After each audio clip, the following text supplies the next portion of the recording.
you sure it's in there? It's in there. Let's do this.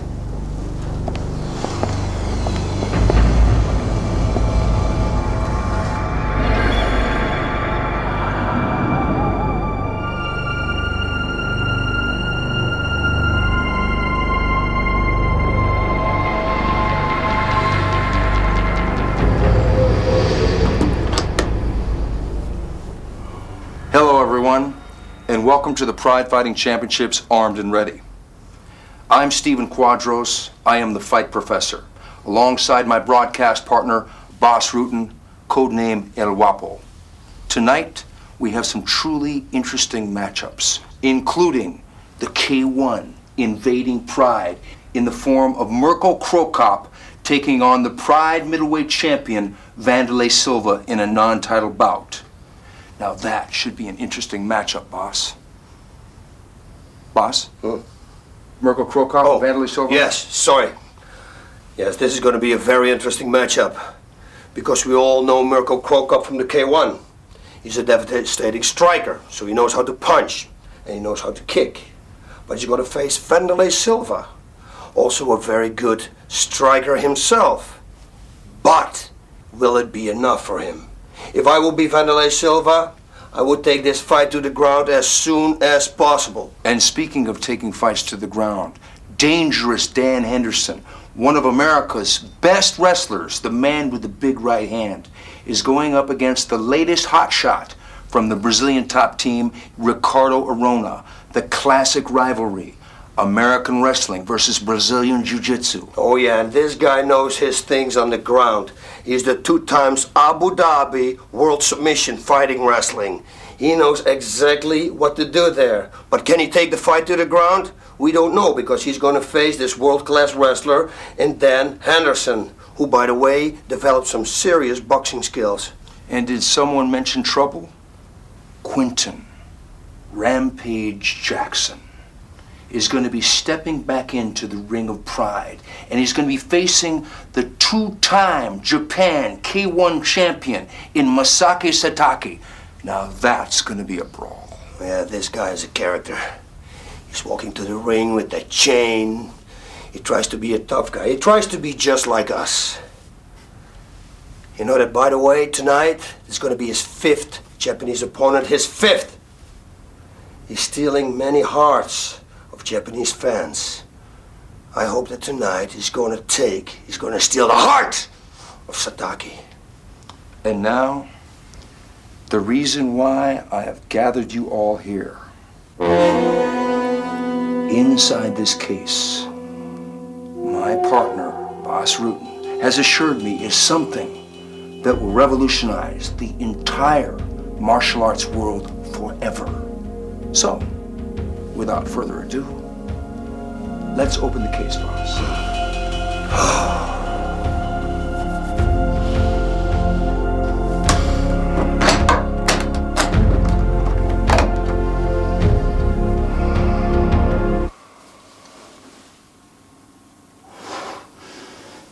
What? What is this? This is the secret weapon? Your instruction tape? It's not an instructional, it's the boss with the mixed martial arts workout, man. This is something completely different than an instructional tape. I don't believe this. Just take a look at this. Look at this guy. Handsome guy right there. Handsome guy. El Guapo splits. And whoever always say, oh, the liver shot coming up. Here goes liver shot. I'm telling you, people underestimate it. Okay, palm strike's not effective. Watch this. High kick. Palm strike, boom, right to the hospital. What? He went right to the hospital. This is top secret? This is your instructional tape? This is not just a tape.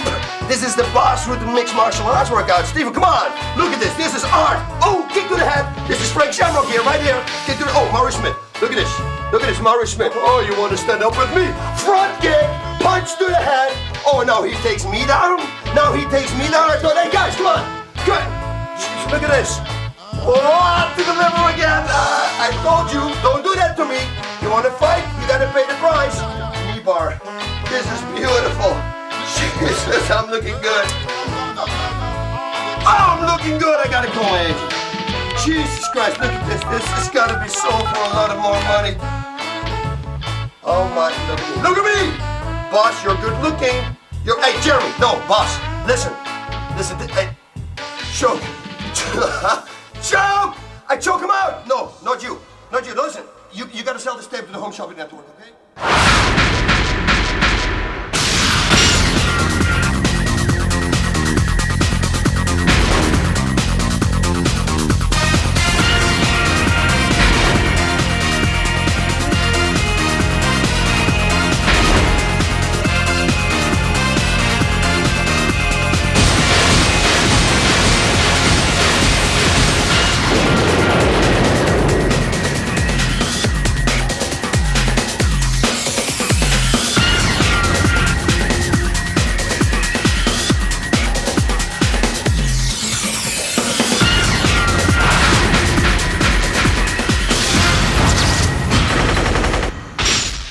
I'm here with Bob Sapp. Bob, you're a big man. What are your dimensions? 6'4", 360 pounds, and 10% body fat.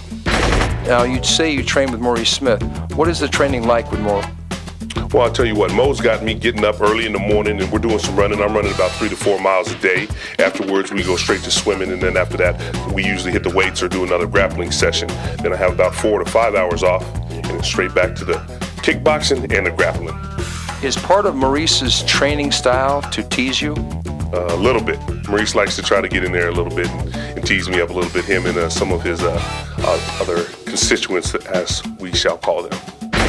And does that get a burning fire inside of you of maybe anger toward him, but you're going to take that out on your opponent in the ring? Definitely, 100%. I tell you what, when we're up there in the morning, I have nothing in my mind other than just to win a fight. And Maurice sees to it that I am staying focused all the way. It's his first time in mixed martial arts. He is Bob the Beast Sapp, and he picked a tough guy in NORIHISA Yamamoto. We've seen a lot of big guys come into mixed martial arts and have mixed results, boss. Yeah, everybody thinks that size doesn't matter, and of course it does, but normally with size also comes stamina problems, that is. But there's a lot of power also involved with size. So I think that Bob Sapp is very strong in the first round. Yamamoto got to try to work his way around, see if he can get him tired, go for a takedown, and then go for a straight armbar, which is going to be very difficult because, yeah, we saw his arms. It's like my legs. It's like going for a knee bar. Instead, he's going to do it on an arm. Would you say that you were primarily a grappler or a striker? I think primarily this fight, I'm going to be a striker. So Yamamoto better watch out.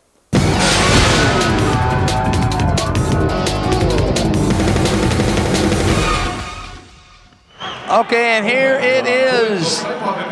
This is going to be an interesting one, boss. Oh yes, there's quite a bit of a weight difference here. Yes, there is. 150 pounds.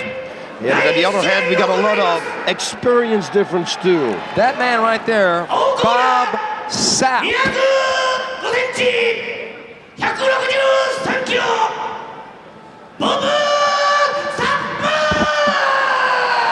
6'4", 370 pounds of fury. Bob the Beast Sapp going up against that man there. NORIHISA Yamamoto from Takada Dojo. Yamamoto is fast becoming known as sort of the giant killer. Oh yeah, Because his last fight in Pride, he fought a man who was 300 pounds, a K1 fighter by the name of Jan the Giant Norche, and got him with an armbar. And here he is with an even bigger man. Now, interesting about Bob Sapp, this is his mixed martial arts debut. He has been training since November of last year with Maurice Smith. He's also got Randy Couture, two-time UFC champion, so he's got a strong corner, but what will he do? A lot of people think he's going to come out and strike, and Yamamoto's going to want to get this one on the ground. yeah, I think so too. Maybe also a key thing for Yamamoto could be low kicks, maybe, because he's so big. Yeah, he's got to stick and move right now, and he doesn't want to take the fight. He wants to take the fight to the ground, but he doesn't want to end up on the bottom. That's one thing for sure. And he wants to grab that leg, but Bob Sapp is going to sort of punch away on the ropes. Sapp with an uppercut. Look how big SAPP is. Oh, and he's doing a good job here. He doesn't go crazy. He takes his time. The problem for Yamamoto will be, how is he going to hurt this man? Bob Sapp is used to contact. He was in the National Football League for 4 years. He played pro ball from 96 to 2000. He started his... This is going to be over. Bob Sapp is pounding away, and he's holding back because he doesn't want to blow all his energy right away. Because there's the low kick. Yep, if he keeps throwing that low kick, that could be his chance, but you don't want to get hit again. Bob Sapp is doing a real good job right now, but I think he should pressure it and go to try to force a knockout, especially here in the corner. Throw a knee, maybe even. Well, especially since in one of Yamamoto's previous fights in Pride, he was stopped early by Suario Silva with punches, and here he's in the clinch with Bob Sapp, and that's not a good position to be in. I wouldn't be worried about the knees, but the punches. Oh, is he going to throw a knee? He's got to throw a knee. That would be the best thing for the Giant to do right now. Our big 370-pound guy. Yeah, throwing body shots like that. Body shot, away. Nice. Whoa. Oh, he's beating him up now. He's beating him up now. Bob Sapp wants to save his energy, but he's in total control. How in the world is Yamamoto going to get Bob Sapp on the ground? Yeah, it's not going to happen. The only thing that he can hope for is that Bob Sapp is going to get tired. Bob Sapp should lock him up in this corner right now and try to finish the job there. And Yamamoto goes down. Yamamoto, and he's getting ready to knee to the body by Bob Sapp. Bob Sapp dealing it out. The referee taking a real close look at Yamamoto. Sapp backs up, and Yamamoto is starting to look like a mess in the face. Whoa. Some good stiff hook. Oh, not a hit. Big left hand by Sapp. It rocked Yamamoto. Yamamoto keeping his chin down, a smart move. Yeah, I'm telling you, Bob Sapp should throw knees here, and it would be a very smart thing for Yamamoto to do too. Oh! They call the fight. The fight is over. Bob Sapp has exploded onto the scene with a furious pounding of NORIHISA Yamamoto. You know what I'm very impressed with is that he didn't go blind. He did everything perfect. He hit him with a few combinations and then he waited again. Okay, it was 2 minutes, 44 seconds of round number 1. Bob Sapp unleashing a furious barrage of punches and stopping NORIHISA Yamamoto with a knockout. 2 minutes, 44 seconds. Beautiful.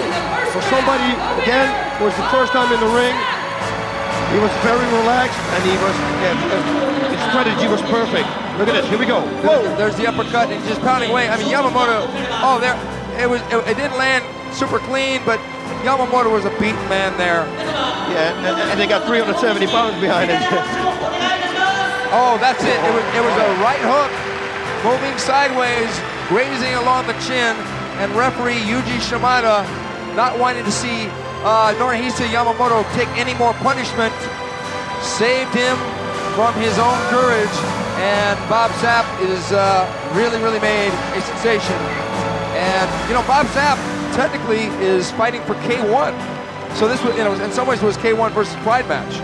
Wow, I wouldn't expect. Now, of course, Maurice Smith is in the corner, and he trained a lot of striking. I think that the major thing from Bob Sapp was that he never fought mixed martial arts. Unlike last time with Yamamoto, we were talking about this earlier today together, when he fought Jan Noortje from K1, the guy attacked with punches. And if you know that a guy's going to attack with punches, he's very easy to take down.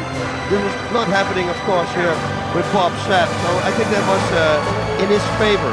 Well, I'll tell you one thing. The Pride Fighting Championships has the heavyweight division, but we also have a blossoming super heavyweight division. We've got Bob Sapp now in the mix with Tom Erickson, Sammy Schultz, and Takayama. There are some big, huge monsters that could really be another Godzilla sequel in the Ring of Pride. Takayama. I want to see that fight. Takayama against Bob Sapp. I think that would be a great fight. I'd like to see Bob Sapp against Fujita. But I mean, if Bob Sapp continues to improve, this guy is going to be really hard to stop. I think so too, because he has only 6 months of mixed martial arts experience. So that says something about the man. He really wants to go. Maurice is working really hard, and he's doing a great job. And there they go, Maurice Smith in the corner. And there's Yamamoto, a little dejected there, but he was beaten by a strong fighter, and what a lot of heart he's got.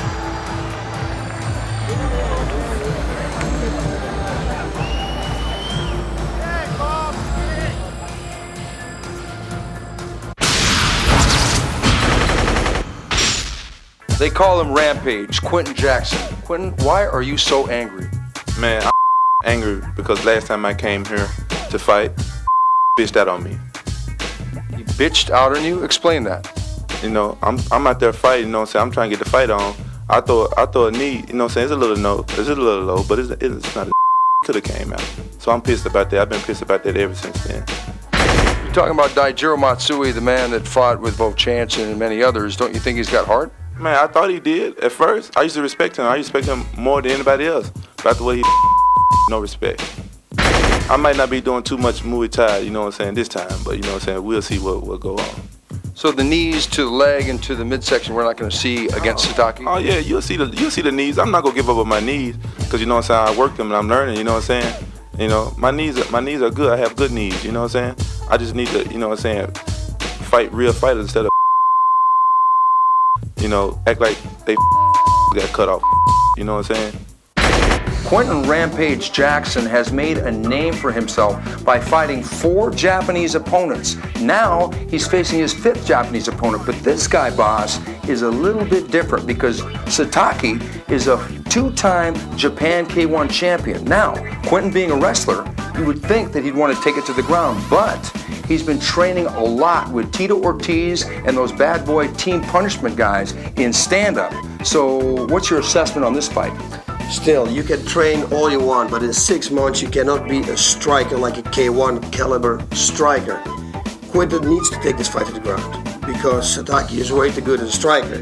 He wants to take it down, but Satake has a pretty decent takedown defense. We saw him fight against Guy Metzger, and Guy almost couldn't take him down. He did at the end of the fight, but he had troubles with it. Now, Quinton has a different kind of takedown. He likes to body lock his opponents and then slam them down. I hope for Quinton this is gonna work. He's gotta take this fight to the ground. Listen, I have this question for you. There's one and only question that's very important.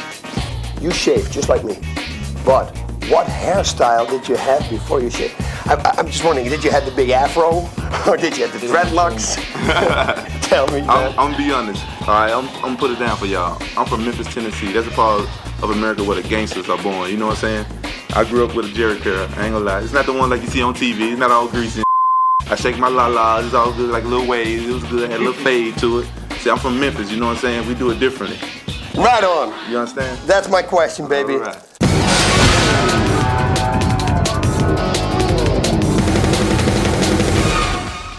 And now for the second match. アコナよりクイントン・ランページ・ジャクソン選手が入場です。 Okay, here he comes, boss. It's a man that both you and I know so well, and he loves to come into the arena and Oh yes, Mr. Bad Boy, this guy. Oh, that's a character. Huh? You see him in the pre-interview. And yes, you know, he's got some mouth. he's got a lot of anger inside of him for this fight, but he's going to need it because his opponent is no slouch. And look at him. What's he got, war paint on? Yep, it looks like it's the new Rampage here. He's really angry. He is on a rampage. He really is. Quinton Rampage Jackson, 23 years old, 6 feet tall, 210 pounds of fury. Originally from Memphis, Tennessee, and now he lives in Orange County, Huntington Beach to be a fact, and he trains with Tito Ortiz and Team Punishment. Quinton would like to thank KMCWheels.com because they gave him some real Superfly 22.5-inch wheels for his 1998 Ford Expedition. He's really happy about that. But man, look at that face. Oh yes. He kind of looks like Charles from Tap Out. Oh no, which guy? I don't know him. It looks to me, it looks like a war movie. Right here, coming out with the pants, the war paint on the face. War, baby. Well, let's hope that doesn't rub off on SATAKE, because otherwise we'll have a problem. In his corner to the left, he's got Colin Oyama, and to the right, he's got Dave Roberts, and the third corner man is Alex. Quentin has always been one of my favorite interviews, because remember the time where he said he's going to bring the chain in to fight against Sakuraba because he beat 4 Gracies? Yeah. Yeah, and the question that you asked me, remember, where could you see yourself in 4 years or in 2 years? And he answered, right now I'm 24, so then probably I'm going to be 26. Classic answer. Yeah. The pace goes up. You know, he's got that 1998 Ford Expedition. You know, he bought it from Tito Ortiz. He bought that car from Tito Ortiz, and he says he's going to put in some airbags. Yeah, everything from the side, everything from the front, he said, so he could move around in the car. Yeah, you know, Quentin is really good at sound effects. And Quentin has got a great karate Kia. And he said, he went on record as saying he thinks his opponent, SATAKE, is a Japanese redneck because he's got no front teeth. You see, you gotta love this guy. Oh yeah. 赤コーナーより佐竹正明選手の入場です。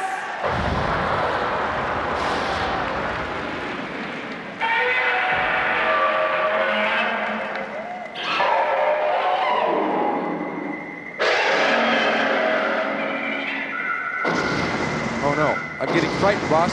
Is that Godzilla? I think it is. Where is he? I don't know. It's red. And it is Godzilla! It is the Godzilla theme, folks.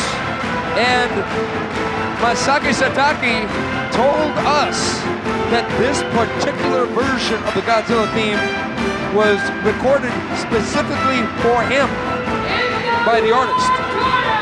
Oh yes, he was so popular here in Japan. He was the first K1 champion here in Japan when everything started, when nobody knew about it. It was like back in '92 or something. And he comes in well trained. I saw him, look at him. I think he lost 20 pounds since that time. Actually, he was the first Japan K1 champion. Okay. And then he ended up winning that title 2 times. And that's a significant title because you've got to fight 3 men under combat of, we're talking shin kicks, knees, punches. K1 is brutal. Even Maurice Smith said that K1 fighting is far more difficult on the body, far harder on the body than mixed martial arts. Oh yes, that is for sure. And he did Saido karate. It's like you can compare it to Kyokushin. It's a full contact karate form here in Japan, which is brutal, trust me. I trained Kyokushin, and it's like you said, you hurt yourself even more in that style karate than you do in Thai boxing. Yeah, a couple of prides ago, he mentioned that he was going to unleash the invisible kick. Well, we asked Quentin Jackson about the invisible kick, and Quentin said, well, I probably won't see it tonight. Kind of a little pun there. Actually, he's got to be real good at it because I never saw it either. But, hey, we don't know. Let's see what's going to happen tonight. And here he is. I'll tell you what, Masaki Satake is in tip-top shape for this fight.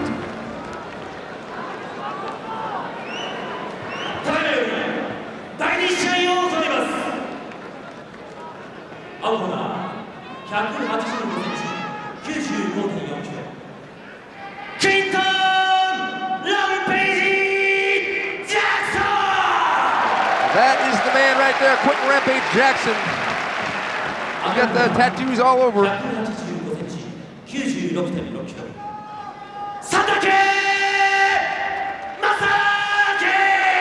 Masaki Satake.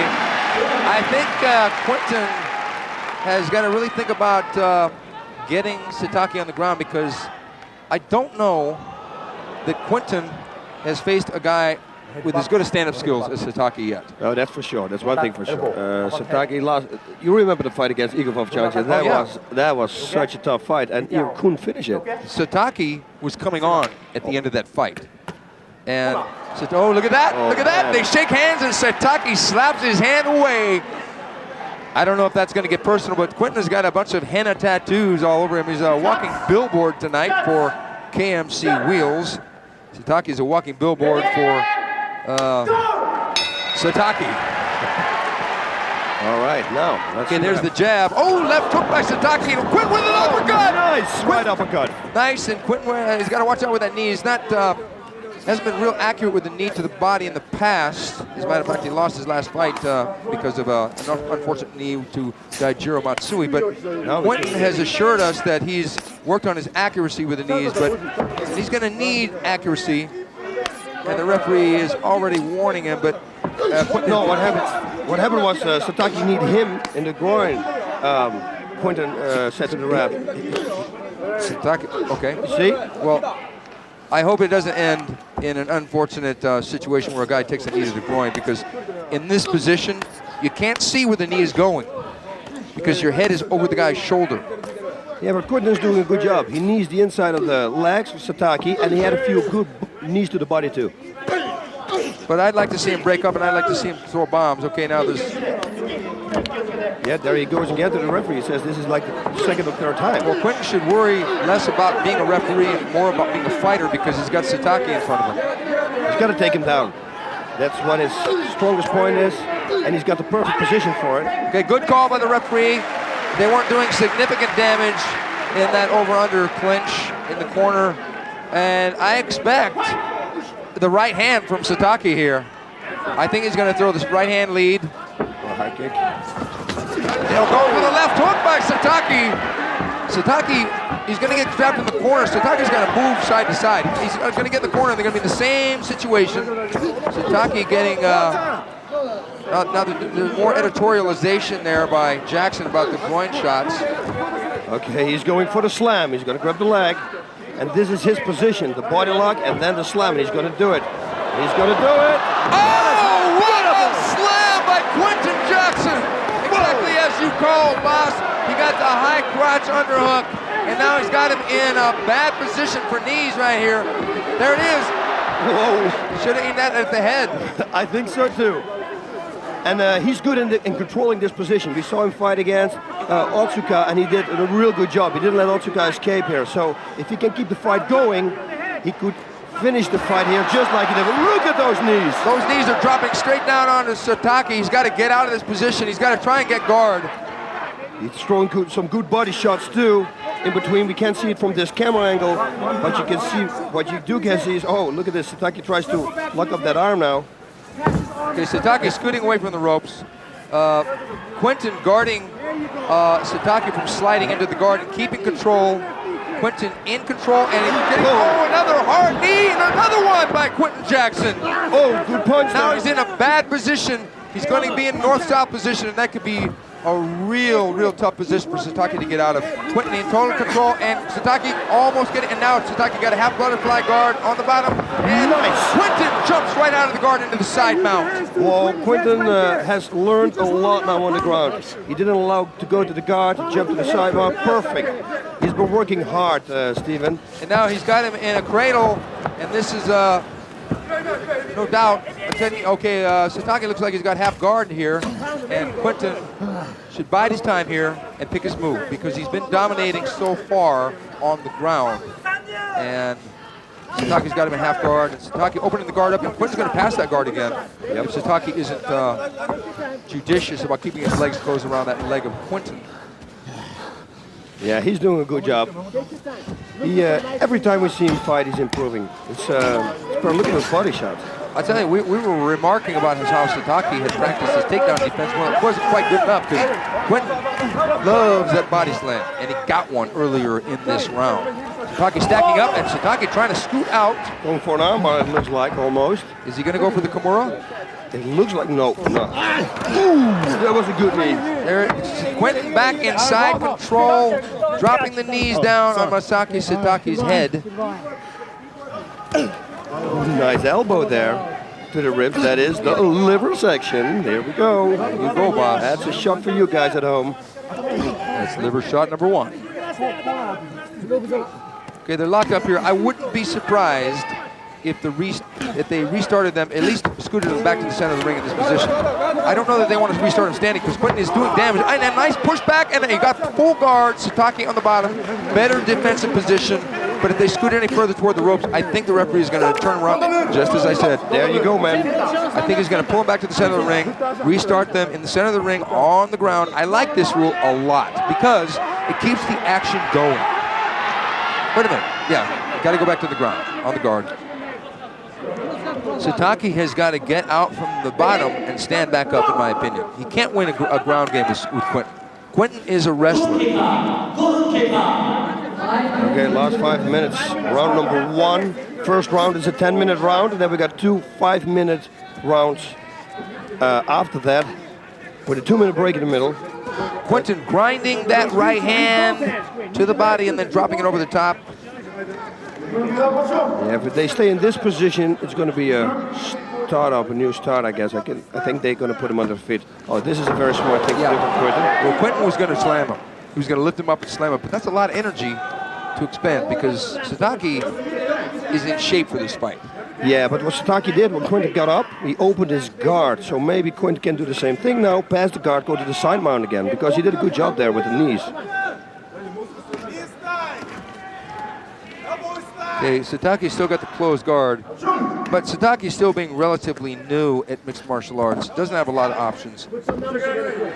On paper, Satake doesn't have an impressive record at all because Satake, he had the misfortune. Okay, there Quinton is, just as you said, he passed that guard, boss. And now he should start raining those knees. Oh, a side knee from. Oh, look at those. It's not going to be long before the referee has to really think about stopping this fight because, mounted position by Quinton Jackson. Bad news for Satake. This is beautiful. I never saw knees like this. Look at this. Oh, look at that. He's going to go for a leg lock. Oh, man, what a wild move there. We're calling the same shot, Steven. Wow. The referee is really taking a close look, man. If Quinton gets another mount and lands a couple more clean punches or knees. Oh, there's another knee. That knee again. And he's keeping a real close eye on Satake, but a lot of those knees haven't landed crushingly accurate. But Satake spinning out, back up. There's going to be a slam. You know, Satake doesn't move. There's something wrong. He landed, and he was in pain. I saw his face when he landed with this throw. Wow. What a victory! Quinton Jackson winning by body slam. Oh, we were talking about it before the fight. And he did it again. Quinton Rampage Jackson. Look in the rerun and replay, we will see. At the moment he slammed it down, I saw Satake's face cramping in pain. Oh yeah, he hurt his back. He hurt his back. And it was done. It was a KO in 7 minutes, 7 seconds of round number 1, and another big win. Now this is a big win. Here he goes for that. Look at that single and into a body slam. Oh, he slams it right on his shoulder too. That's the first one. That was early in the round, and then here Jackson is behind the back, over the shoulder suplex, and kabam! And that hurt Satake's back right there. Yep, he already waved to the referee. He said, no mas. Man, that's a big victory because a lot of people expected Satake to give Quinton Jackson problems standing up, and he maybe was thinking about that earlier, but Quinton locked him up, took him down, beat him up, and then slammed him around like a rag doll. And Satake, wow, he's going to have to see a chiropractor on that one. I think so too. You know what impressed me the most for Quinton? Passing the guard, going every time to the side mount.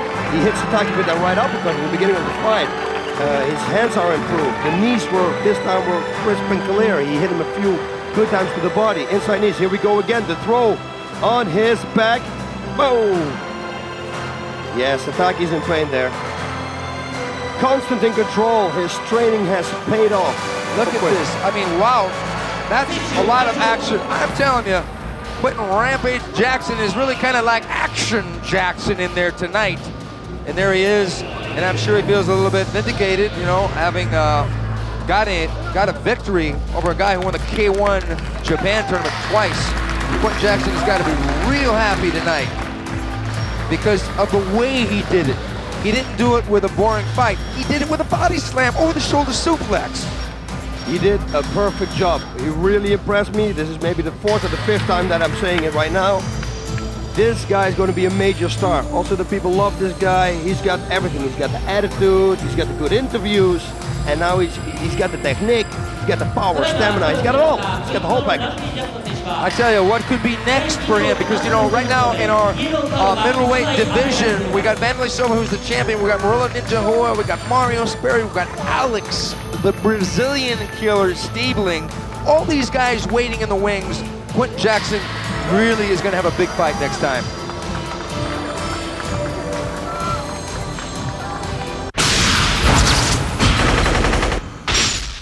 His name is Rogerio Minotauro Nogueira, and he is not to be confused with his twin brother, who is the Pride Heavyweight Champion, and that is Minotauro Nogueira. Now, boss, Minotauro Nogueira, who is fighting tonight against IMAMURA, they say is a better technician than his brother, who is the champion of the heavyweight division. Is that possible?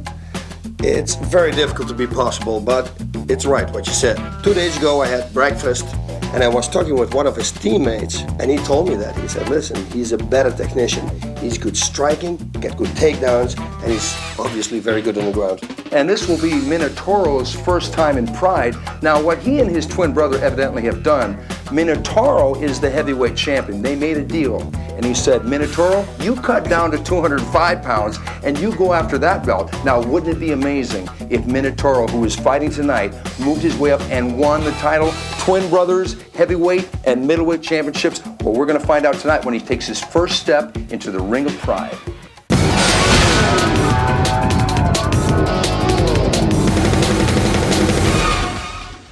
ただいまより本日の第3試合を行います。 And now for the third match.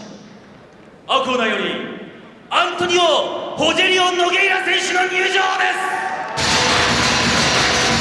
Okay, coming in, he is from Brazil.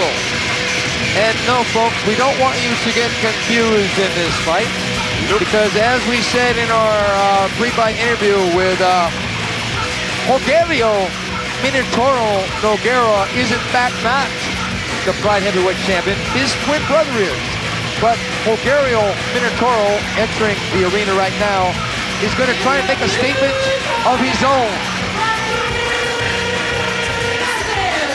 As I said, his brother is the Pride Heavyweight Champion, and they made a deal. Antonio, his brother, said, Rogerio, you go down to 205 pounds and win the title down there. That way we'll have brothers win the heavyweight title and middleweight title. So now he's making that first step. This is Rogerio Minotauro's first fight in the Pride Fighting Championships. And I'm really looking forward to this because some people have said that Rogerio, pictured right there, shadowboxing, is as good, if not better, a technician than his brother, Minotauro. Yes, I heard the same thing, and by the look of his boxing skills, looks good, has his elbows down, which makes him completely different already, so that's a real good thing. He's technician, super technician, he's lighter, so he's faster probably. And if that indeed would happen, the heavyweight, he would get the middleweight title, and his brother would keep the heavyweight. I think that's the first time in history of mankind. And yes, folks, you are seeing double in a way right now, his brother over his shoulder. Rogerio jokingly said, and I'll quote him, my brother and I have never dated the same girl, but we have the same taste in women, and that his girlfriends have not confused me or him. Well, you know, it was a logical question to ask because, you know, boss, we would, inquiring minds wanted to know. Yeah, if we would be twin brothers, we would exploit that. We would try to see how many people we could confuse. And he's got a real good corner tonight. He's got his brother, Antonio Minotauro Nogueira. He's also got the Brazilian top team in his corner. And then the other brothers, Nogueira. And he's got the famed Luis Alves in the ring there with him, Muay Thai coach from Brazil. We're going to see some action from this man, Minotauro. ただいまより第3試合を行います。青コーナー191センチ、94.6キロ。アントニオ・ホジェリオ・ノゲイラ。 Okay, their parents really wanted to confuse everyone. They named both their kids Antonio. At least they changed the middle name. Thank God for that. Thank God for us. And there he is. He's a fire plug, and he is Yusuke Imamura. He's from Guma, Japan, and that's out in the countryside.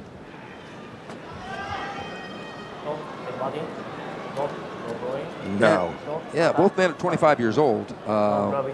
What are the keys to victory for Imamura, boss? I can't tell. I can't tell. We don't know anything about him. He's probably a real good wrestler. He's going to go for a takedown, but then on the ground, hey. Ooh. I wouldn't have a game plan for him. Okay, predictions. Prediction, I think that he's going to lose by a submission. Yeah, speaking of wrestling, he's going for that single leg takedown in. Nogueira's pulling the guillotine there, but he's got half a guillotine. But he does have position. He might get him on this. He might get him. But I don't think so. It looks that he's got it. Yeah. Oh, he's got it. Maybe. Yeah. No, he's going to pop out. He's going to pop out. Oh, it would be tragic to get it taken out in the guillotine, especially on the half guard with the one arm in to half a guillotine. He's going to pull out. He's going to pull out. Yeah. Nogueira's going to spend a lot of energy. Oh, he tapped out! He tapped out! Oh, he tapped out! He tapped out! Say it again. Oh my God! Oh my God! and people say that I say that. Jesus Christ! Liver shot. Man, that was quick. Normally, normal people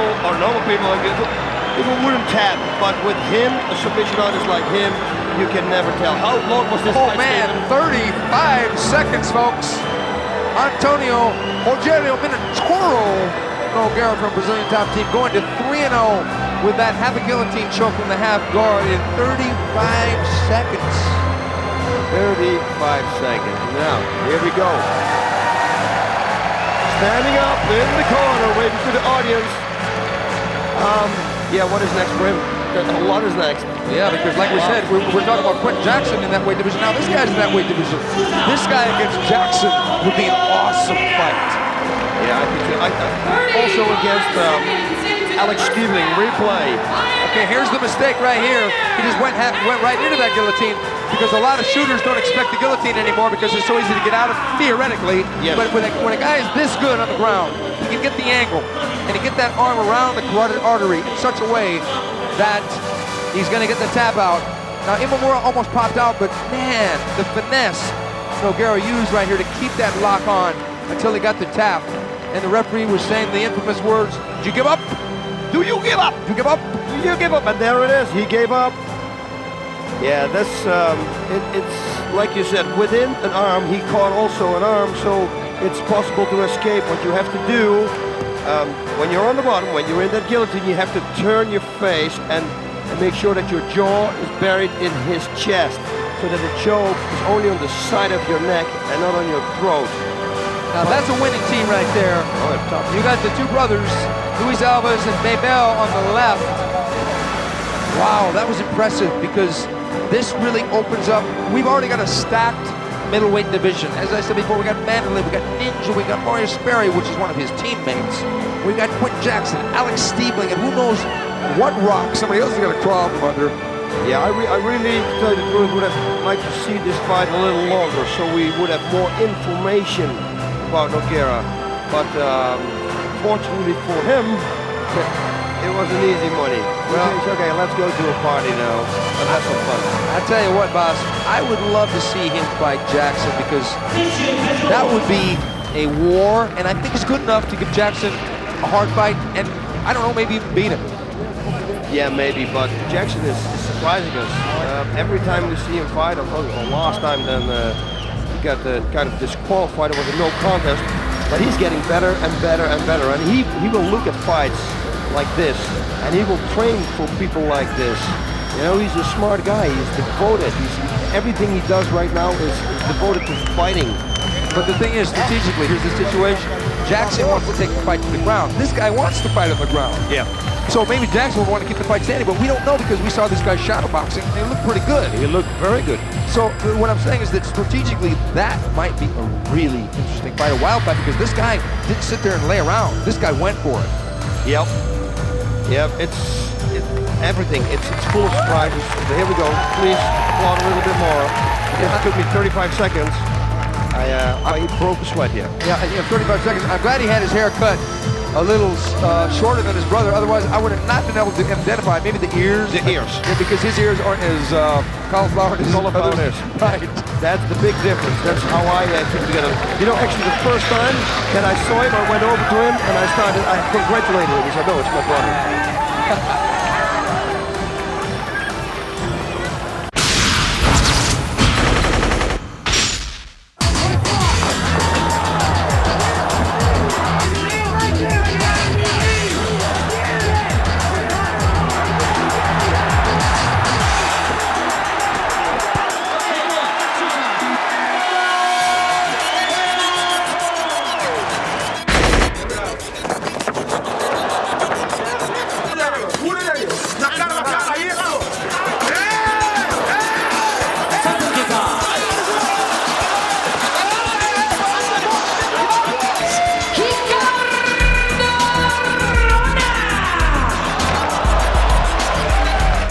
Dan, is there a rivalry between Brazilian Jiu-Jitsu and American wrestling? Probably a little bit more from the Brazilian side. I don't know. I feel no rivalry or no animosity towards anybody. I just go out and get the job done the best I can. You feel no animosity, yet you're in the mixed martial art business. How do you rectify that? Well, I don't know. I just go out and it's like a sport to me. I grew up wrestling. I don't hold grudges against anybody. I go out there and compete more for myself to try and show how well I can compete. And it makes me feel good that way. This next match is going to be a doozy. We got the Brazilian Jiu-Jitsu guy against the American wrestler, but Dangerous Dan Henderson is no simple wrestler. He's got the big right hand. Now, what can Arona do to avoid that punch? I don't know, but I think that Arona worked a lot on striking. He had to, because you have to see Dan Henderson knock out Renzo Gracie with one shot. Dan's got a good hands, he's a good wrestler. Arona is very good on the ground. He's got to take this fight to the ground. Most of the time, a good setup would be strike, attack, and then go for a takedown, because only going for a takedown is probably not going to do it. Dan Henderson has the luxury of training with former two-time UFC champion Randy Couture, but Arona is training with the Pride heavyweight champion and Antonio Rodrigo Minotauro Nogueira, so they both have real strong corners. Do you think that the cardio element is going to be any factor in the fight? One thing we do know is that Dan Henderson is always in shape. He is always ready to fight.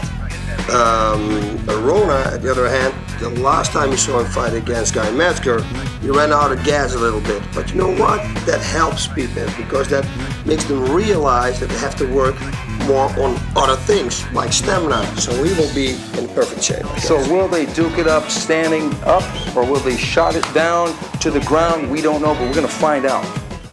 You've got this right hand from hell. Is that natural, or did you work to develop that? Probably a little of both. I mean, I probably had a strong right hand to begin with, but if I don't put it in the right place, it doesn't do a whole lot.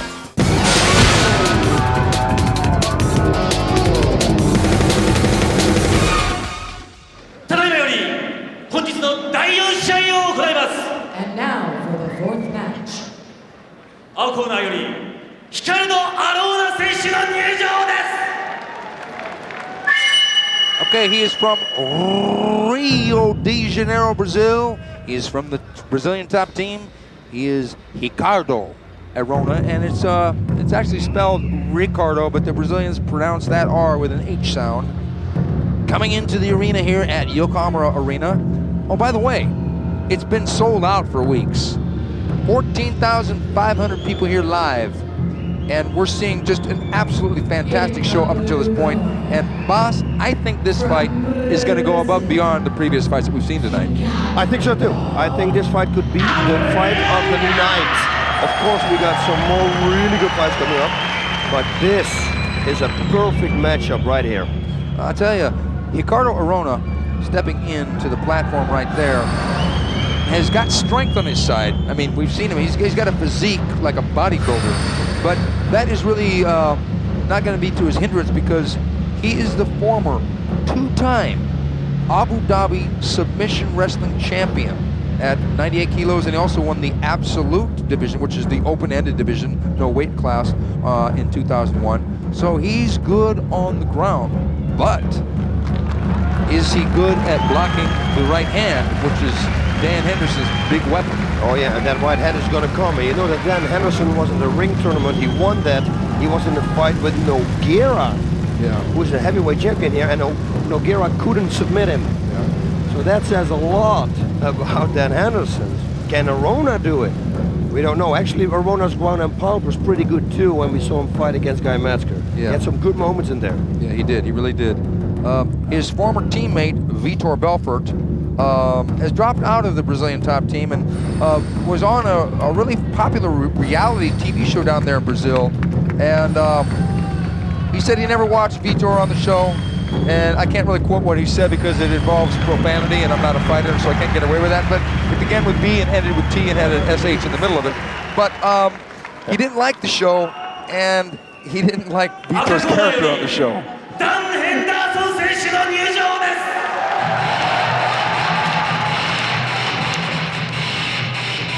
And here comes his opponent. He is dangerous. Dan Henderson from Team Quest. Team Quest has got some good fighters. They've got the UFC top middleweight contender, Matt Lindland, but more importantly, in his corner tonight, Dangerous Dan Henderson has the two-time UFC heavyweight champion, Randy Couture, and that man knows mixed martial arts. He does for sure. Those guys are training partners also. Both very fanatic. They train real hard. They're wrestlers. All the wrestlers always train real hard. He's got the Kaikon Saki t-shirt. He's sponsored by it now, and everybody in the hotel is walking around in those t-shirts. And you know what? Those t-shirts fit really good. I mean, they gave me one that fits like a glove. It fit like it was tailored. It fits better than the suit, actually. Oh, you think so? But we look better in this suit. Thank God we didn't do the opening of the show with this t-shirt and sunglasses. I don't think that would have been a big hit. No, that wouldn't, because first of all, I don't drink sake, and secondly, well, I'm not getting paid to sponsor them. So anyway, we'll talk about that later. But Dangerous Dan Anderson making it in. He is going to be right around 195 pounds in this fight and comes in with a wealth of experience. He won a UFC tournament and he beat Carlos Newton and Alan Goes in that tournament. He's also got a knockout win, the only guy to ever stop a Gracie when he knocked out Enzo Gracie, and the only man at that time to have stopped Akira Shoji, who has been stopped since then. So Dangerous Dan Henderson can terminate with extreme prejudice. Yep, and the same as in Quinton Jackson, he is getting better every fight. He's working on his flaws, he's looking at his fights, he looks at his opponent fights, he tries to capitalize on their mistakes. That's what he said, what he told us.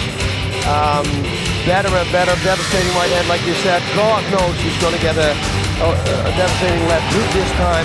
We saw him actually kick a few times. We don't know how much that improved, but let's see. 第4試合を行います。青コーナー180センチ、91.6キロ、RICARDO Ricardo Arona. These are the young lions right here. Arona's 23. Actually, Dan Henderson is 31 years old, but he's in tremendous shape. Dan Henderson has got one of the best conditioning regimens in the sport. Never runs out of gas and is dangerous late, as he was when he fought Murillo Ninja Hua, and he hurt him late in the fight. So I would have to say that if Arona's going to do it, he's going to have to do it early, because the later the fight goes, the more dangerous Dan will become. Taking the words right out of my mouth. You know, we said earlier that the middleweight division is stacked. We forgot to mention these two guys. We got Quentin Jackson. We got the other Nogueira in Minotauro. We got Dan Henderson and Arona, two of the top dogs in the division. This night has been stacked with middleweight talent. And there's a low kick and answered by a right hand by Henderson. The right hand again. And Arona shooting in. And they're rolling now. Oh, beautiful escape. And in the guard. Wow, a lot of action there. Arona on top. High base. Closed guard by Dan Henderson on the bottom. Yeah, this is where Arona exactly wants to be. Now let's see if he's going to try to pass that guard. Because right from here, there's not a lot of damage you can do. There's your famous crossface, boss. Yes, I love the crossface. It's not all the way. He's got to get the tapes. Oh, he's doing a perfect job. Leaning on the throat can't do much, but it can frustrate your opponent. And that's exactly what you want in a fight. You want to create diversion. You also want to frustrate. And you want to create pressure on that throat, too, if he'll give you the throw. But Dan kept his chin down, so it wasn't as much of a factor. Yeah, plus also if he turns his head to the right or to the left, the pressure of the throat will be off, so it's very easy to defend. This fight could be a pretty fast startup, I think. There's already a warning, I think. Oh, there we go, here we go. Okay, Dan getting that right leg there, and he goes for the half guard, off through the half guard. He kind of gave it away. Actually, Arona kind of passed once Dan got that half butterfly. Yeah, he's got to watch out now because Arona is the type of guy who can pass this half guard also and goes straight to the mount or maybe even side mount. And look at Arona's left foot. Yep. Starting to work on that pass already. Yeah, one little mistake from Dan here and he's going to slip out. Because I don't know that Dan wants to try and escape out the back door by turning his back if he gets mounted. Because Arona can get the hooks in. And that would be a tough position to escape from. But Dan has assured us that he is not afraid of his submissions, meaning Arona's submissions. Yeah, and it's very logical because he, like he said before, he's been in so many fights with so many good fighters and nobody ever submitted him. So I don't think Arona's going to do it either, but you never know. Arona's doing a good job. Oh, here we go. He gets the mount, and Dan moves to escape, and Dan gets, he looks like he got guard. He got a butterfly guard here, and look for that sweep, but Arona tried to pass that guard again. He's trying to step over that left foot as he did earlier, and Dan's got the leg grapevine again. We're going to have to see a little more variety here, otherwise the crowd will become restless, because it's already formed into sort of a pattern. Yeah, but one of them is going to make a mistake. If Dan makes one mistake, he's going to go to side mount, Arona is going to go to the side mount, and then it could be a dangerous fight. But once Arona is going to go for submissions, that leaves him probably also open. So then maybe Dan can escape the situation. Well, I had said this before, and in some ways, Dan Henderson is like the comeback kid because he was behind when he fought Vanderlei Silva. Now Dan pulling over. Beautiful. That was excellent reversal by Dan Henderson. Arona on the bottom for the first time in the fight. Dangerous Dan on top. He's got to make sure that Arona is not going to pull guard. That's one thing that he really has to watch out for. Well, Arona's already got guard. No, he's got the half guard. Oh, you are absolutely right. Yeah, the camera angle, but I could see it from here. I was. You know, boss, as I said before, when Dan Henderson fought Vanderlei, he was in trouble early, but he made a huge comeback. When he fought Ninja, he was in big trouble early, and then he made another huge comeback. Oh, guillotine choke from the mount. No, from the half guard, and it's creating pressure. And there's the knee. That's what he has to do. From this position now, he has to go to total side mount. That's what he should try to do, because he's frustrating him with the guillotine. Maybe, there we go. Let me see. Oh, throw that knee now. There's another one. Back on their feet, folks. Yes, excellent. Like we said, this is going to be a super fight. Oh, yes. And it has been. And Dan charging in. Arona moves straight back. Yeah, he's got his head a little bit too much up, his chin a little bit too high up, Arona, so he's got to watch out for that. Arona coming in with that left inside kick, in a right front kick, and Arona trying to get for a body lock, but they've got an over-under clinch now. Nice takedown. Nice takedown by Dan Henderson in the side mount. Arona has got to get guard here because there's the, chopping away Dan Henderson with the right hand, boss. Yep, he's going to do the knees, same thing like he did to Akira Soji and to all the other guys. He's going to rain down knees. And you better believe that he's in a good control as the good wrestler he is. Well, one thing I like, and I saw this with Quinton Jackson, is that the fighters now in side mount are creating a new position where they lay on their sides and throw like a side knee directly down onto the head. Yeah, it looks like almost like the ties. Look at that, look at that, he chopped the arm with the leg. He chopped the arm, he's pounding away. Wow. And Arona using his strength there, and Jen, whoa, what a punch! Whoa! This is a great fight. Man, it looked like Arona was in trouble, and he popped Henderson, and Henderson fell back into the guard. But Henderson was really in control there. Yeah, that was too bad for Henderson to give this up, because that's the best position you can probably have in a fight. But hey, he was in this position also at the beginning of the fight, so he will maybe get it again. But you have to give kudos to Arona, who escaped. And there he goes, and he jumps almost into the side mount, and Henderson getting back under. Armbar looks like he's going to go for Kimura, do you think? Don't know. He's grabbing his wrist. We can't see it from here, but he's having it. Dan Henderson has. Okay, there's something. Okay, maybe they're going to restart. Yes, restart in the center of the ring. Okay, that's nice. You know, Henderson said that Arona won't be afraid of Henderson's stand-up until he gets hit a few times. Well, Arona really likes this fight on the ground, and he's tried, he doesn't want to stand up with Dan.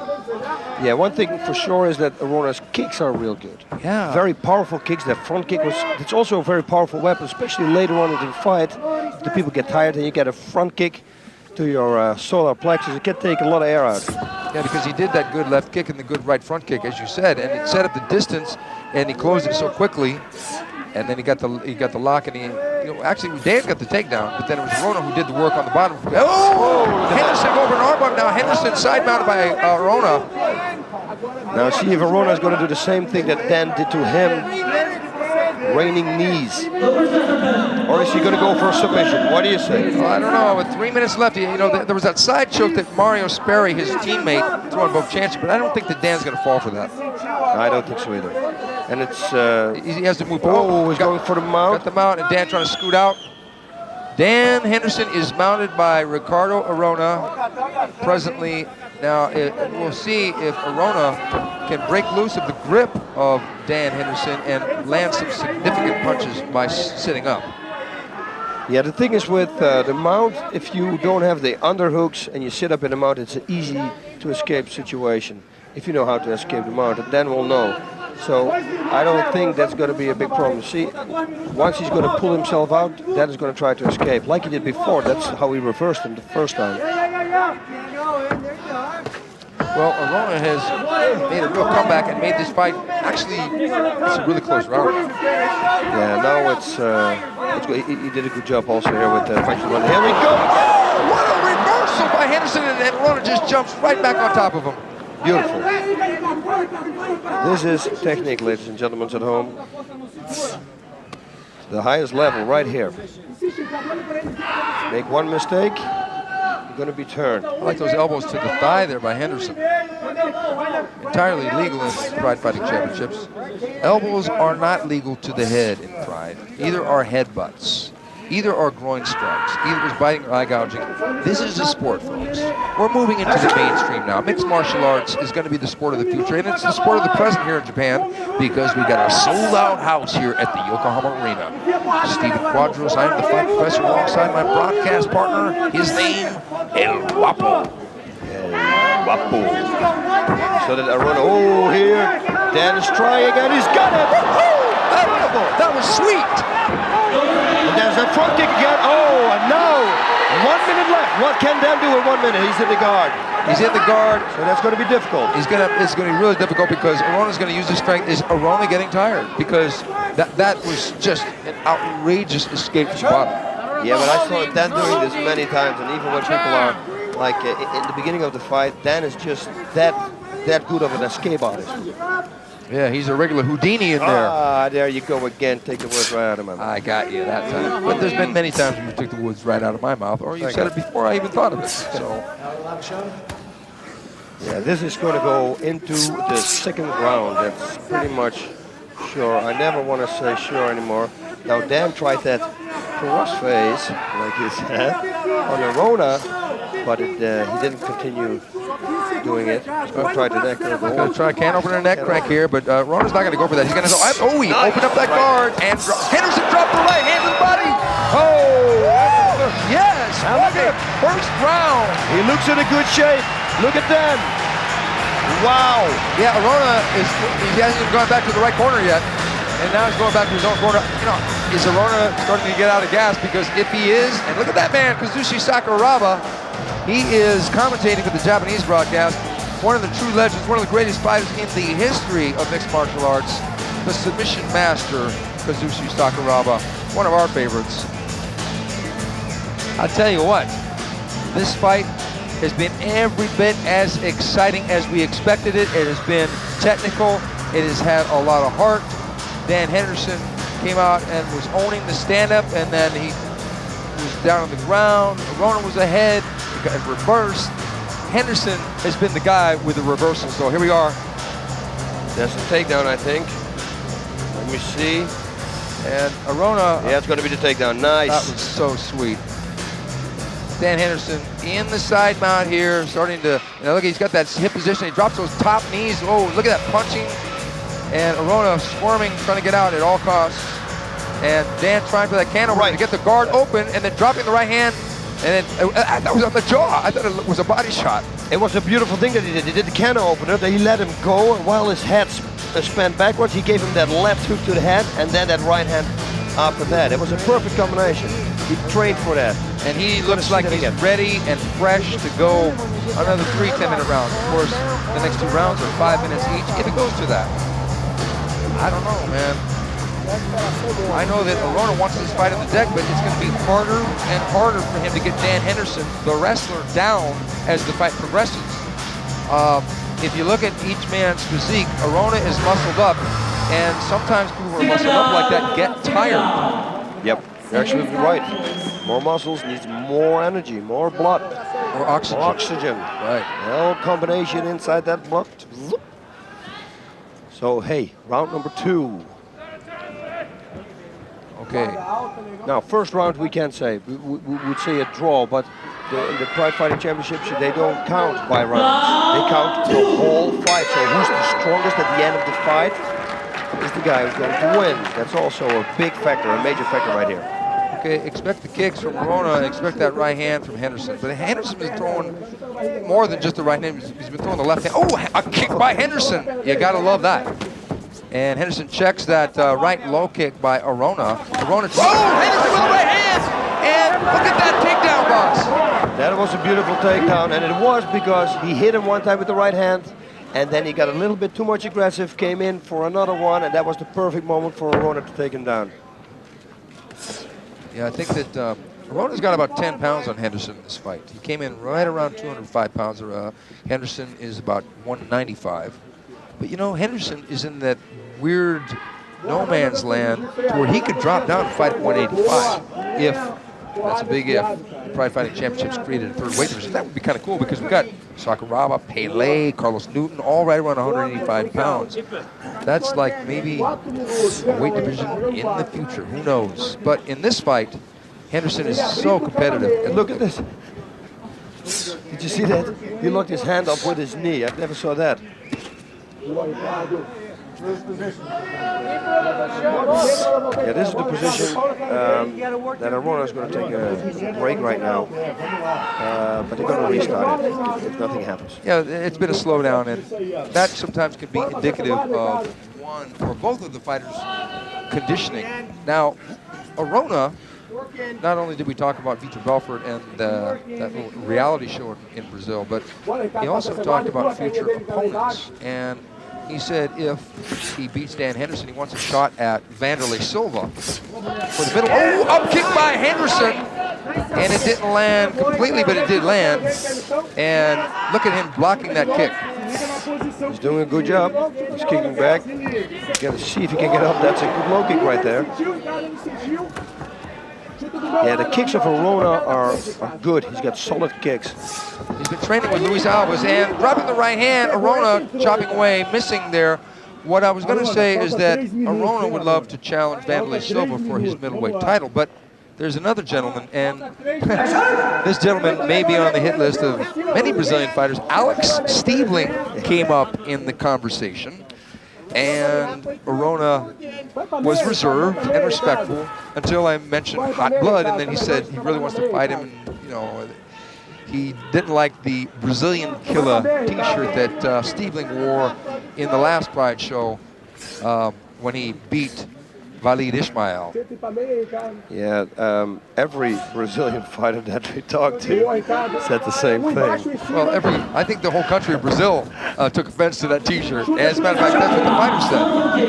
Yeah, he better not take a nice vacation in Brazil. I don't think that would be a good idea for Alex Stiebling. Okay, nice, very good, restart. Love it. And we're coming down to close to a minute left in the round. And Arona's got to get this fight on the ground again. Henderson has been the better fighter, standing up stiff left jab, and Henderson getting an underhook and a He's strong. got a front choke. He's got the front guillotine, shot to the knee. And Arona shouldn't have done that. Yeah, but he's got the guillotine. He's got the guillotine. But Arona's going to have to use a lot of energy to pull out of that. If Arona, he pulled out. Wow. Man. Yeah, see, against a guy like Arona, I would not waste energy on that. He didn't really waste that much energy on it, though. He pulled it. Wait, what happened? He's got a cut. He's got a cut. Wow. Okay, now yeah, this is of course in the Pride Fighting Championship that they're going to expect right away, inspect that cut right there. Now let's see if they're going to restart it. Let's hope it's just a little cut, because it always looks worse than that it is. Yeah, it's to the side of the eye. They should be able to stop the cut and restart. Boy, I sure would like to see this fight go on, because it's been so competitive. Now let's see where that cut happened, and there was the right hand, and then they lock up here, and Dan going for the guillotine. Oh, good. Here we go. Excellent, excellent. And they're going to restart back. Henderson on the bottom in the guard. Doctor inspected Arona, found that he was not injured, was ready to continue.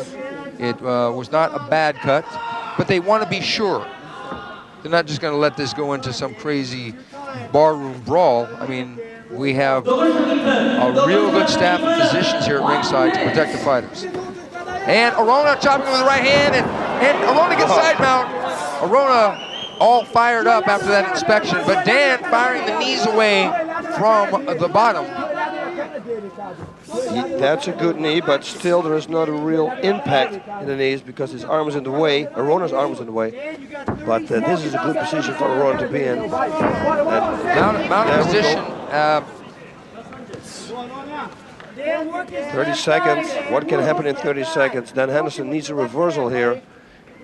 I think Henderson is not in danger of being finished here. But Arona has landed a good deal of shots here on the ground and seems to have been almost the better man in this round. What are your thoughts, boss? Yeah, I think the same thing. There are two things that Henderson can do. He can, of course, wait and rest like he did now, or try to reverse it and see if he can convince the jury that he's still got a lot of energy. But he will probably save it till the end. Now, Arona, I see here from ringside what you guys didn't see. He stumbled to his stool. So he looks tired. But it's quite a logic. Well, let's hope they got a good cut man in that corner, because they don't want the cut to be a factor. And right now it's not a factor. Henderson standing in his corner. Now, here we go. Henderson chopping. Oh, that right hand landed right on the chin, and trying to figure out where the cut happened. But a good takedown. But you know, Dan does land that right hand, and that was a beautiful right hand. And Arona turned his head a little bit. If he didn't, boy, he would have been in big trouble. Yeah, it was a beautiful takedown from Arona also. Yeah, Arona really knows his game. He knows his strength. use the kicks to set up a diversion and go for the takedown. Although we saw Dan avoid a takedown, at least momentarily, early in that fight before they got into that punching exchange that we just saw. Okay, here Arona's looking fresh again. He does look fresh. Yeah. He had the same thing you remember with when he fought Guy Metzger. His last round was also better than the previous round. So, well, I'll tell you one thing, he's going to need it because Dan Henderson, as I said before, he's stronger at the end of the fight. yeah. Especially with his punches. Like when he had Murillo Ninja in trouble, but Murillo didn't go, so that's a big accolade to the survivability of Hua, you know, because Murillo took some shots in that fight. But I think about halfway through this round, if I were Henderson's corner and they're standing, I would say unleash a combination. Just start unleashing a barrage of punches. Yeah, but still watch out a little bit because when he did it in round number 2, he got taken down with it. So he's got to pick him. He doesn't want to come in too uncontrolled.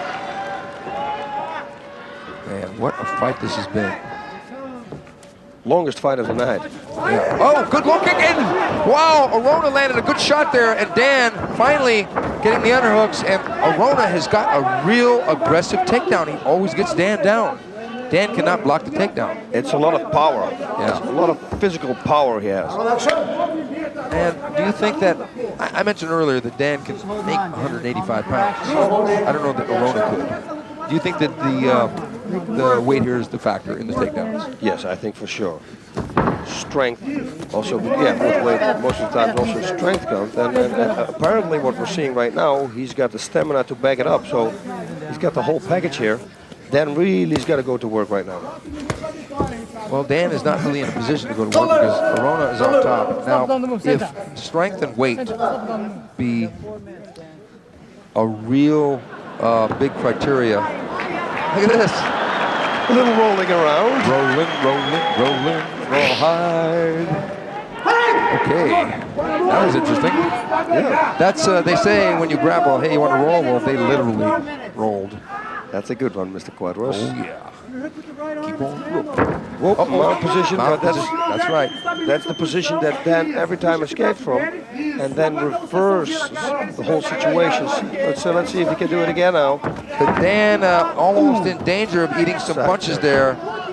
Arona establishing a good hand base there. Dan's got to get busy. He's got to get back to his feet, and he's got to deliver some punches. Oh, look at this. Henderson turning his back momentarily, got the headlock. Yeah, that's the way he turned him. You remember in round number 2, but then Arona took over again. But he did it, so maybe he can pull it off the wall. No. Bad position for Dan Henderson. Bad position. He's got Arona on his back, and this is where we said underneath. Oh, no. Oh, no. Dan has got to turn. Dan's going to get choked out. No, it's not under there. Oh, no. Man. Whoa, it would have been the first time, by the way.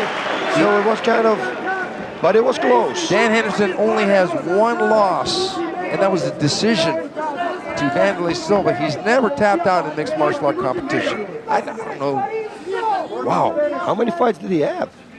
A bunch. You're asking me in the fight professor. Yeah. Oh, you want me to add them up? Okay, let me count them for you. 1, 2, 3, 4, 5, 6, 7, 8, 9, 10, 11. This is his 12th fight, boss. Thank you very much. That's what I wanted to know.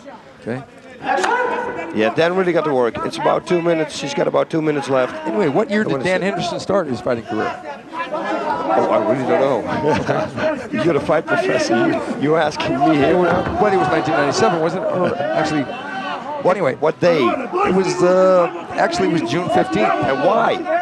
Because he was going to take the next step from his wrestling career. Next question. Okay, oh, we got to watch out down here for armbar. Oh. Arona is in control here. 2 minutes left.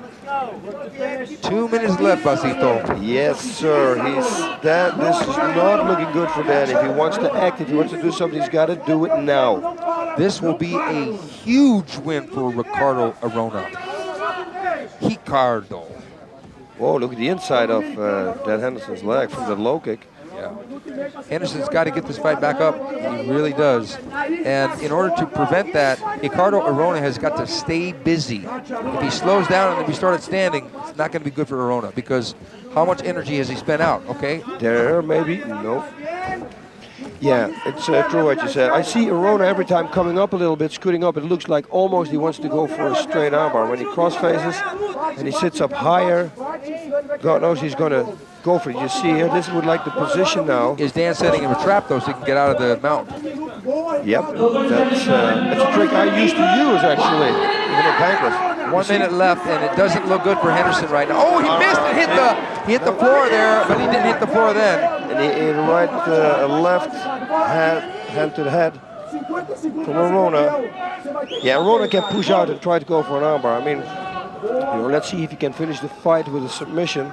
But he thinks probably now, you know what, I've got this fight now in the bag because I was in domination the last round. Yeah, then trying everything more. 30 seconds. Yeah, 30 seconds left, and Henderson has not been able to solve the mount problem that Arona has been presenting to him for the last 4 minutes of this fight. And Arona chopping away. It appears that Arona has done enough to win this fight. Oh, now Arona, you just don't want a fight like this to end. No, but Arona played a real good, real smart, technical game. He really did. It appears to me that Ricardo Arona has snatched the victory by getting stronger as the fight progressed. Yeah, this is, it's crazy. He still looks very fresh. Like I said, at the end of round 2, when he stumbled to his corner and then he recouped like in the 2 minutes. He was totally back. Look at this, he was going for the choke, and Henderson had to fight so hard to get out. He just about had it. Oh. That must have really frustrated Arona that Dan got out of this. He must have thought, oh, man. That was very close. Yes, it was. This was a beautiful fight. We saw it all. An exceptional grappling-oriented match. We saw reversals, and we saw Arona in control at the end. Let's go up to the judges and find out what they think, because that's the important thing.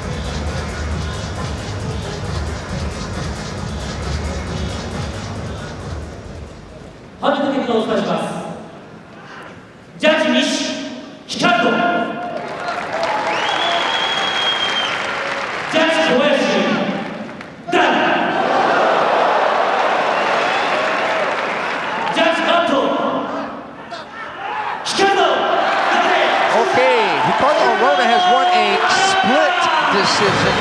It was 2 judges for him and 1 for Henderson, and there was a huge gasp from the audience after they announced Dan Henderson won on one of the judges' cards. I think Arona had clearly won the fight. Look at that! Whoa! What was that? Wow, so he's still got energy left. Man, that was like a flying flip cartwheel. Looked almost like a capoeira move. Yeah, this was impressive, and it's like you said, I really think I gave it to him. It was a kind of strange split decision, but he was in good control, especially in the last round. Dan did some really good reversals in the beginning of round number 1. In round number 1, in round number 2, he did a real beautiful reversal, but then Arona reversed that again, and he came on top. So, yeah, Arona was the better fighter tonight. I'll tell you what though, like I said before, and I've hammered this point, the middleweight division in the Pride Fighting Championships, it's exploding right now. And I think either Stiegling or Vanderlei will be an excellent fight for Arona. And that's not to rule out Quinton Jackson. Or, I mean, obviously he's not going to fight ROGERIO, Minotauro, Nogueira. But MURILO Ninja. MURILO Ninja, who exactly? Oh man, so many compelling matchups to really think it over. I mean, Arona versus Ninja, that's a grudge match because the Brazilian top team and the shootbox team, they have a rivalry. It's a fact. If he fights Alex Stiegling, that's a grudge match because of the T-shirt. Yep. Quinton Jackson is the wild card, and any fight he's going to be in is going to be an action fight. But this man here really impressed me. he's gotten better since the Mesger fight. Oh yes, and I think for him to get a shot at the title, I think he's got to fight first Ninja. And if he can beat that fight, you know, the teammate, it will be a perfect setup for a title fight against Vanderlei Silva. Yeah, but Ninja has got to get past Mario Sperry tonight. Oh yeah.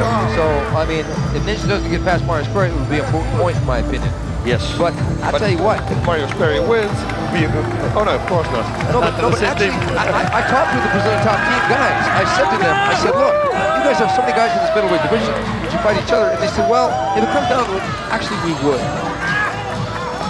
They said, a couple of them said they would. If the price is right, I guess. If the price is right.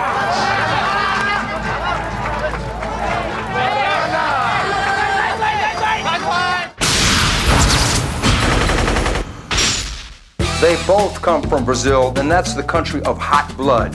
It's Murilo Ninja Rua from the Shootbox Academy versus Mario Sperry from the Brazilian top team. You got the young gun, the 21-year-old hotshot, Murilo, against the old master. Well, he's not really that old, but it's going to be a little bit of a factor, the age, don't you think? Yeah, it gotta be. We got Mario Sperry, a solid jiu-jitsu fighter. You know, probably he's not gonna take any chances, no risks. He's gonna prepare every move that he makes. And then we got Murilo. He's gonna be all over the place. He takes every chance he's got. He's going for everything. He doesn't care if he loses a position, and he's got a lot of stamina. So I think that Mario, if he wants to win this fight, he's got to do it in the first 10 minutes, because in the overtime, the longer the fight's going to take, Murilo is going to be stronger. Now, Mario Sperry came into Pride with an impressive win in his debut against Igor Vovchanchyn, who used to be the #1 fighter in the sport. Ninja, on the other hand, has wrecked everyone he's fought. So you can expect that these guys, with a little bit of competitive rivalry between their teams, are going to go for it in this match.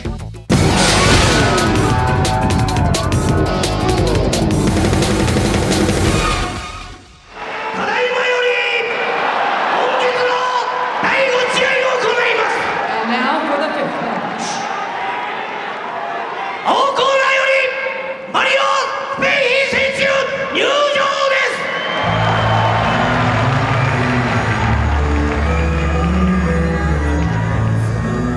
And here he comes. It's Mario Sperry, and yet another talented 200 and some odd pound man from the Brazilian top team. One of the legends in the sport of submission wrestling and grappling. He is the 1996, 1997, 1998, and 1999 Brazilian Jiu-Jitsu World Champion. Oh, he looks relaxed there. Nice and smiling. That's a good sign, Steven. I tell you, a lot of people really don't want to go to the ground with this guy. I think he forgot more techniques than most people have learned in a lifetime. I think so too, and all the people that don't want to go to the ground, they're absolutely right. His last win was a chokeout victory over Igor Vovchanchyn, a person that a lot of people had picked to knock him out. Yeah, that was very crazy, but tonight he's going to face somebody who's better on the ground than Igor Vovchanchyn. But yeah, can he do it? This fight, Steven, I am really looking forward to. Like the ARONA and the Henderson fight, I was really looking forward to that one. Now it's time for this one. Yeah, this one is, I mean, the matches just keep getting better and better tonight. I'm pumping because this is the first time in a long time that we've seen one Brazilian go up against another Brazilian on the international stage. And as I mentioned earlier, there is a bit of a rivalry between Mario's team, which is the Brazilian top team, and Murilo Ninja Rua's team, which is Shootbox. But Mario has assured us that the rivalry is more from their side, and for Mario, it's more, the rivalry is mostly in the ring. Yeah, he's a true gentleman outside and inside the ring. There's an age difference of 14 years with those guys. Yeah, Sperry's 35 years old and Rua is 21. That could play a factor maybe later into the fight. We don't know. We never saw Mario Sperry going 20 minutes. At least I didn't. And there he is in the ring, Mario Sperry, his second time in Pride.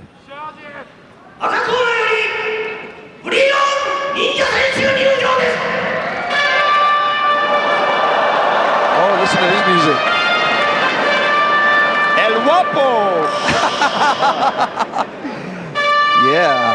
This should be my music. I want to see some flamenco dancers. Listen to this. Why are you laughing so much? This is the YAMAMOTO music.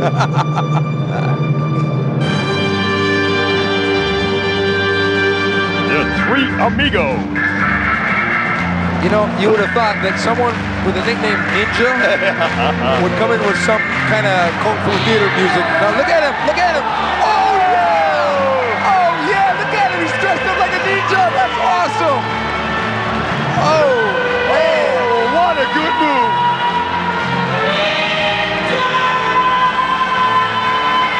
Well, undoubtedly, the ringside referee is going to search him for nunchucks, flying stars, staff, and knives, and any other weapon he might carry under that uniform, because we got the samurai sword slung across his back. Yeah, he's got to really watch out, the referee, for the ninja powder when he throws it and then disappears and then suddenly pops up behind the opponent. Yeah, yeah, that too. And he's got to watch out that Ninja could like double and triple himself. There could be 3 ninjas in the ring. Easy. And thank God we have no trees here, because I really think they can walk over the tops of the trees. I saw it. He's pulling the sword. And he's pointing it into the photo. Now what is your weapon now? Man, Ninja is ready, 21 years old. He says that he has no fear in this fight. He says, and he's talking about Mario Sperry, he said, I respect him, but I'm going to kill him. Okay. Well, he's a ninja. And he said he's going to rearrange Mario's face. Okay. Confident words. Yeah. But against Mario Sperry, can he do it? Well, he comes from Bulletproof Fast Out. I'm telling you, these two teams, Brazilian top team and Ninja's team, the shootbox team, are 2 of the greatest teams in mixed martial arts. Seeing 2 Brazilians go head-to-head in the Pride Fighting Championships, the energy in here is electric. Yeah, you can feel the tension. Oh man, this one is going to be just incredible.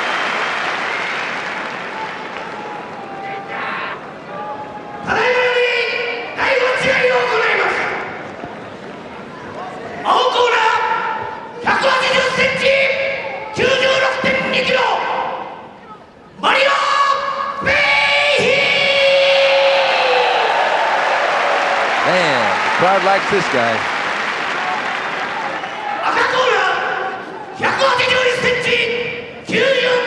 He's smiling. MURILO,